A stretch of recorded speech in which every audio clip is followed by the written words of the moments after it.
Hello guys, welcome back to our channel AP. আজ আমরা যাচ্ছি আমাদের কলেজে, মানে রায়গঞ্জ সুরেন্দ্রনাথ কলেজ, রঘু ডাকাত মুভির পুরো টিমকে দেখতে। আর তার সঙ্গে থাকছে আমাদের মেগাস্টার দেব। আমরা প্যান্টালুন্সের সামনে প্রায় চলে এসেছি, এসে দেখি রাস্তা আটকে দিয়েছে, তাই আমরা চলে গেলাম গলি দিয়ে। কলেজের সামনে এসেও দেখি বেশ ভালোই, তাই আমরা বাইকটা পেট্রোল পাম্পে পার্কিং করলাম। এতটাই এক্সাইটেড ছিলাম যে বাইক আর একে ফেলে রেখে দৌড়ে ছুটতে ছুটতে দেবের স্টেজের সামনে যাই, কিন্তু না, এ আমার জীবনের মেগাস্টারের থেকেও মেগাস্টার প্রতিদেব।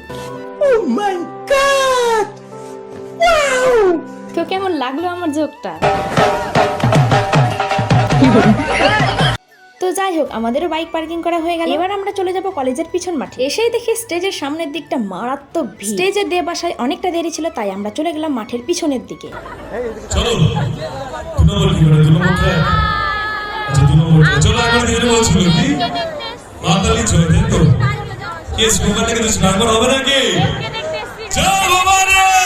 তো দেখতেই পাচ্ছি এখানে সবাই দেবকে দেখার জন্য ওয়েট করছে, আর এদিক প্যান্টালুন্সের সামনে ভিড় জমেছে দেবকে দেখার জন্য। ভাগ্যিস আমি ছিলাম না, হয়তো আমার মতো লম্বা হাইটের মেয়েরা থাকলে আলু সিদ্ধ হয়ে যেত। আর এদিকে স্টেজে উঠে পড়েছে বং মিডিয়ার উজ্জ্বল দা। সত্যি কথা বলতে দেবের থেকে উজ্জ্বল দাকে দেখার জন্য বেশ এক্সাইটেড ছিলাম। তো দেখতেই পাচ্ছ স্টেজে উঠে পড়েছে রঘু ডাকাতের পুরো টিম।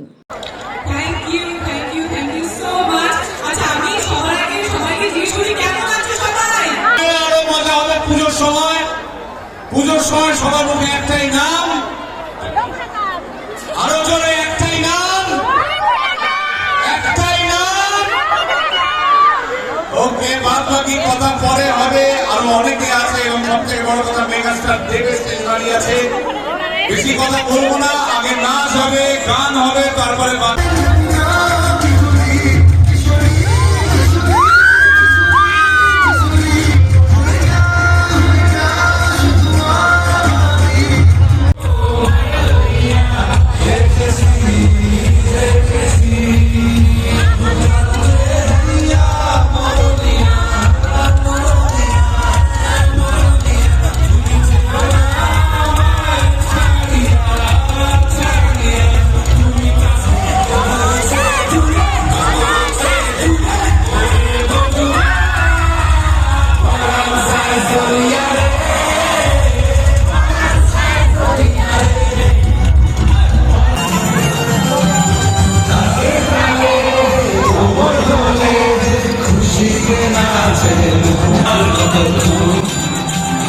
তো কে কে রঘু ডাকাত দেখতে যাবে অবশ্যই কমেন্টে জানাবে, আর আমার মিনি ব্লগটি কেমন লাগলো সেটা কিন্তু জানাতে ভুলবে না।